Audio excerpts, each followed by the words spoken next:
Sup YouTube, this is Gina here, filling in for Leander today for the intro of this car. Today we'll be taking a look at this Xmods Evolution LA police car from my home game, Midnight Club 2. This is not an OEM body and was custom made to fit this chassis.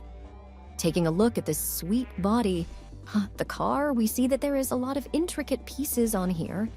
Thus this being printed in multiple pieces on his Anycubic Photon Mono X.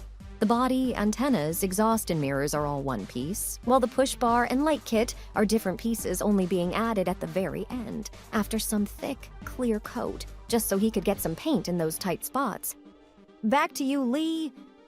For this specific body, I'll be running this on a custom-sized 102mm narrow Xmod chassis. They did not make any factory Xmod bodies using this chassis size, thus it being custom. However, this chassis size is normally affiliated with LM Mini-Z bodies running on a LM specific chassis. And normally, this comes in a wide configuration, so to end up switching over to narrow bodies on this chassis length is pretty weird. Thus, they're not too popular. However, instead of squishing down long bodies to fit onto a more common chassis, I figured I'd just make myself a custom length chassis and fit the bodies on how they're supposed to fit. Granted, all you really gotta do is space out that rear green half just another notch. But considering that there wasn't any Xmod bodies for it, I can understand why you don't want to. This is kind of the common way on stretching a chassis, so then you can put a model car kit on there. This is common considering that 3D printing is only relatively new. As we bring the chassis onto the weight scale, it seems like we weigh in between 180 grams and 181 grams, so about 180 and a half. When we put the front of the chassis onto the weight scales, we get a pretty even 42-43 split among the front, and if we switch it over to the back, we get a pretty even 49-46. Probably the most even chassis I got here. The weight of the LA police car in its totality is 53 grams. And if we take it to the weight balancing scale, we see that the front weight is 23 grams and the rear is 30 grams. Nearly a balanced body, however, just the sheer size of this car, nearly 8 inches long, might be a problem in the corners. This chassis looks heavily modified in terms of its electronics, and it is. But nothing has been modified in terms of the voltage going to the motor. It still runs at a very healthy 16-17 kilometers an hour. The extra 3.7 volt 1S LiPo that gets plugged directly into the receiver to fuel the steering servo, as the ESC tends to cut off the steering sometimes when it's hungry for voltage. The whole point of this is to run on hobby grade electronics and use a proper controller instead of the junk OEM one.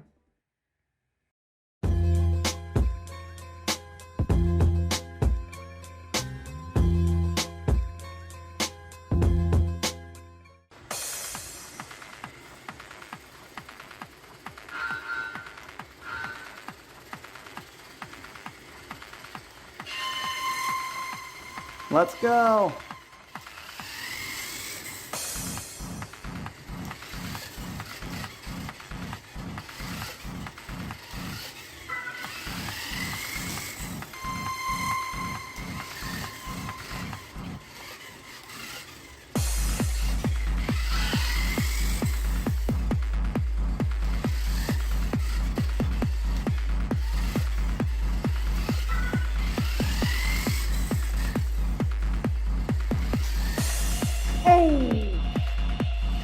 Into the wall, but we still have a push bar. Oh, come on.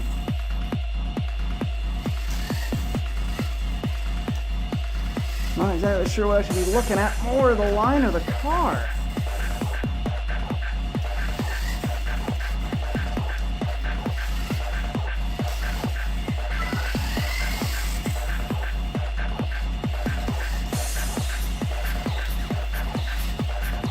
Oh, that's interesting.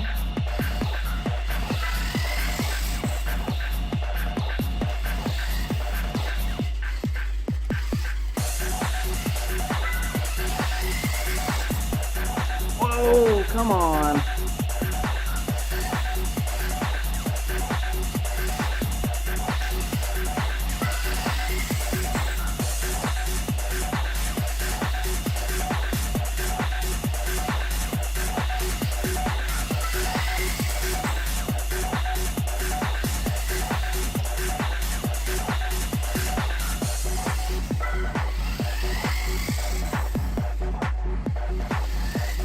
I'm getting antsy on that brake again. Oh, come on. Relax.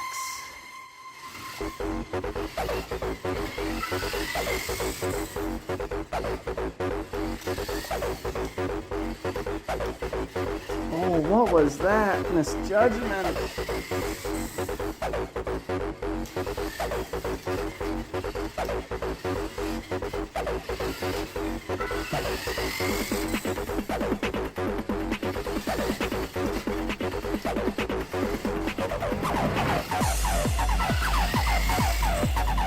Whoa!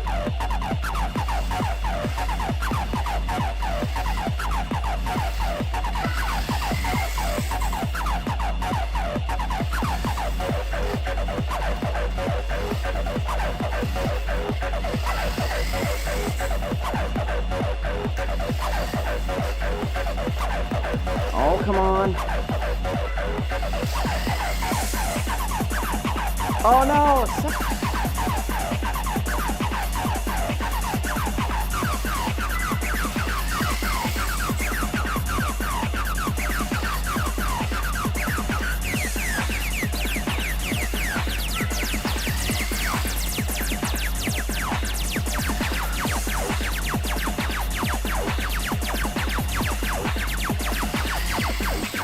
No, it didn't count the lap.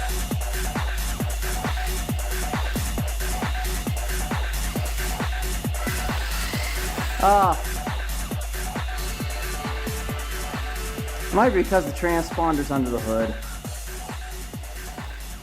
Oh man, I hope we got a decent lap out of that. Alright, let's take a look at that timesheet. As we can see, our fastest lap was an 8.498. That being done on the first lap. Not the one out of the pits though, but the one right after it. That might have been caused by the batteries being at their freshest point, and then dropping a little just because of how much of a boat this was. 53 grams costs a lot to drive around. But we could see that some other times we got some 8.6s, an 8.8, an 8.7, so maybe we just had it all in the first lap and then we slowly died off. But as you can see that we had completed 21 laps, and that includes the 2 wrecks that we had and even the possible missed count on the counter. And we had a median of 11.68, so the 2 wrecks and miscount kind of threw it off there too as well. So yeah, it wasn't a very good car to drive. Lots of pieces on here with the thought of them breaking off. It's kind of hard to drive when you got the stresses building up like that.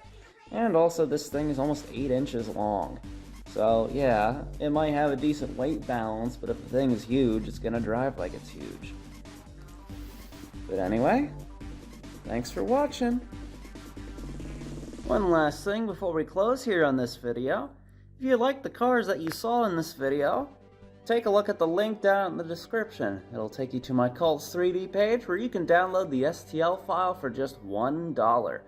That $1 will get you a dummy chassis and the body in resin printing and FDM plastic printing as well.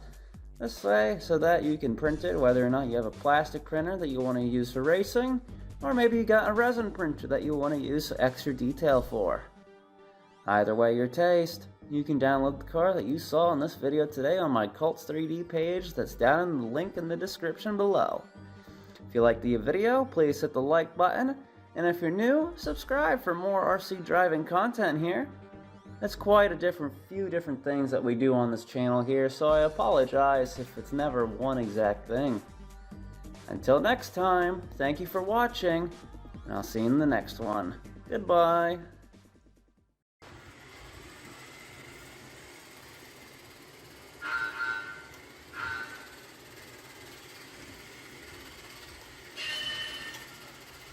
Let's go.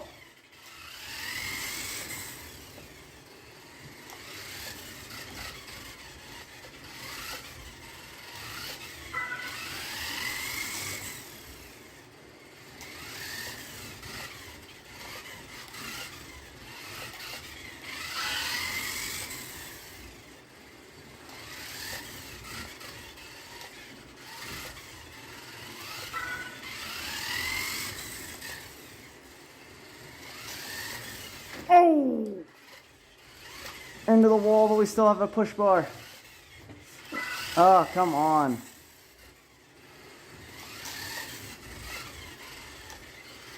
Not exactly sure what I should be looking at more, the line or the car.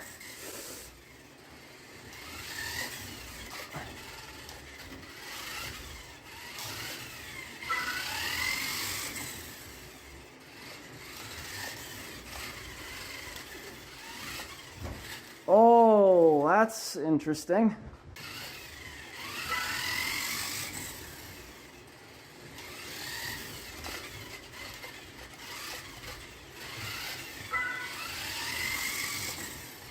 Whoa, come on.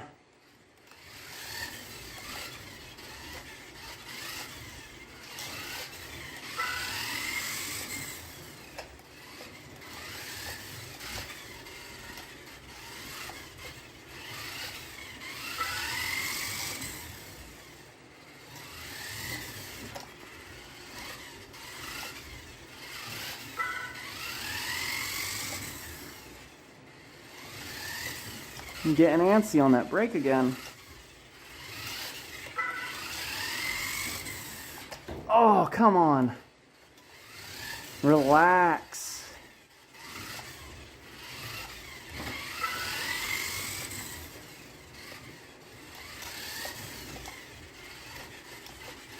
Oh, what was that? Misjudgment.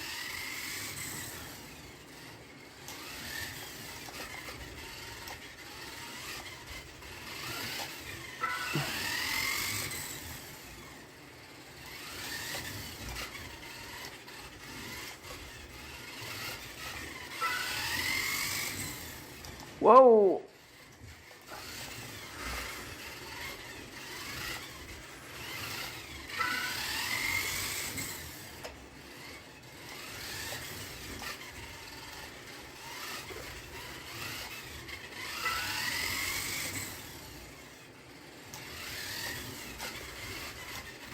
Oh, come on. Oh, no.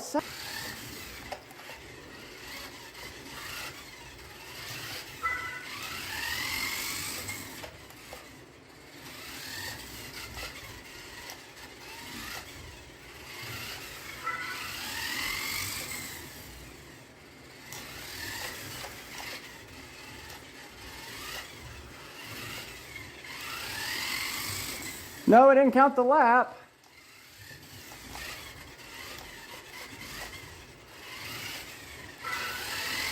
Ah.